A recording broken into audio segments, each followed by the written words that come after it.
Hello YouTube, welcome back to the Web Gear Review. I am your host, the Web Gear Guy, and today we're going to take another look at a United States Marine Corps video.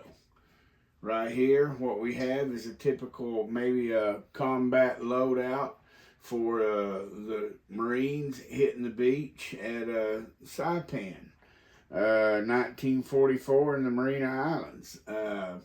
This is a typical loadout that a Marine might be carrying at that time.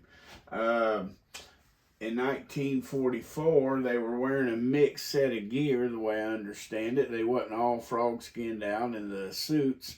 They were starting to wear a mixture of different clothing and gear due mainly to logistic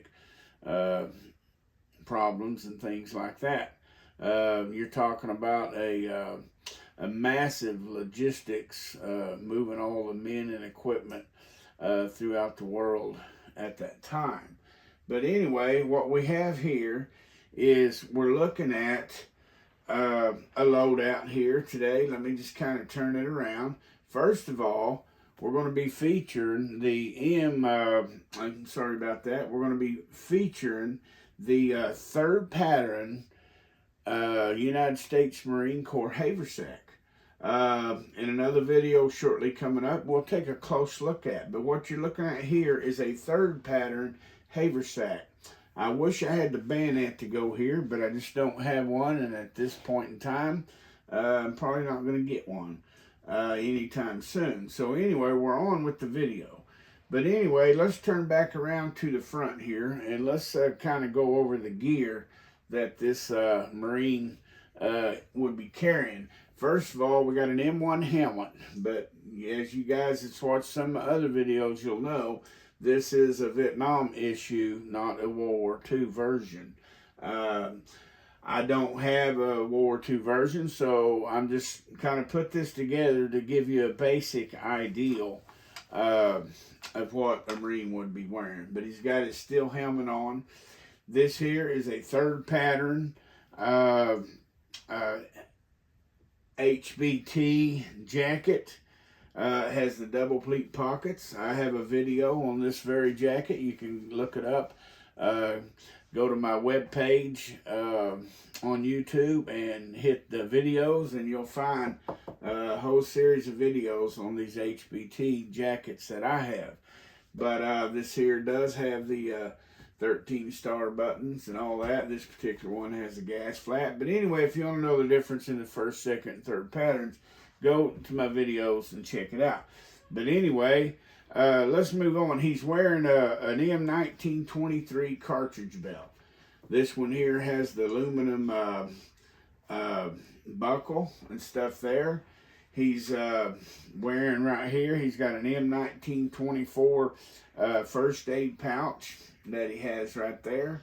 Notice he's wearing what the Marines like to call the old backbreakers, but they are the M-1941 belt suspenders.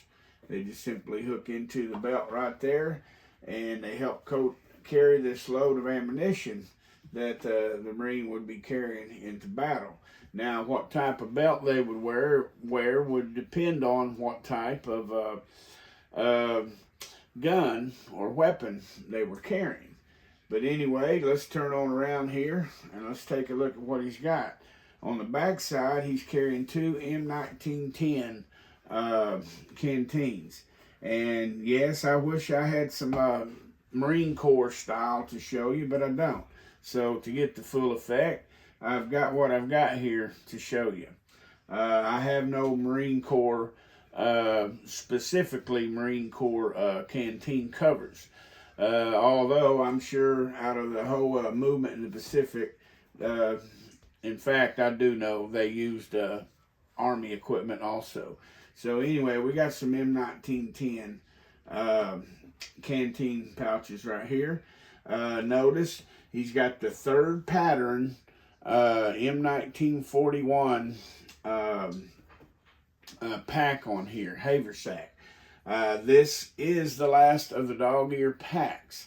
Now, I noticed in my last knapsack video, I mentioned that the second pattern, I believe, was the last of the knapsacks. And so that is true, so there's not a mistake there. But anyway, but I do make a mistake once in a while. But anyway, he's got an M-1910 type of E-tool.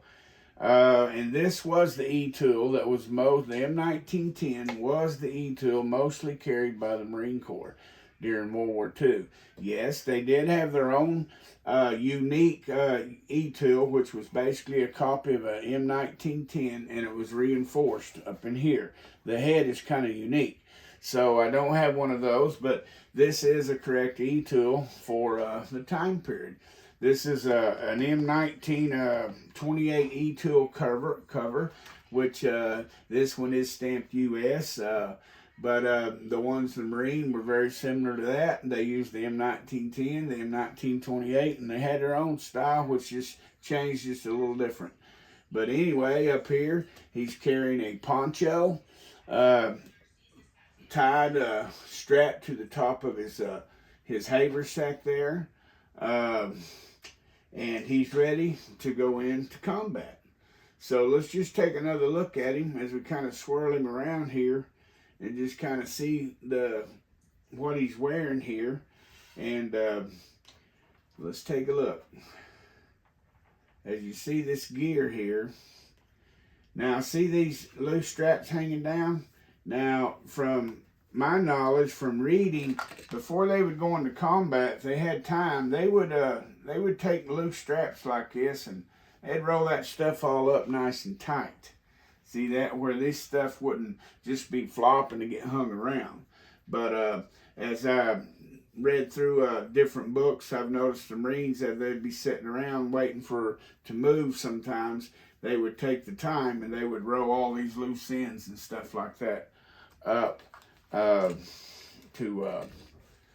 keep it out of the way. But anyway, this is a typical loadout for maybe 1944 for a United States Marine Corps fighting in the Pacific. So I hope you like this video, and if you like this kind of content and you would like to see more, be sure you hit the subscribe button and go to my page, hit that bell, and it'll alert you as I put out more videos. And I really appreciate you guys watching these, and I hope you enjoy this one. Thanks for watching the Web Gear Review.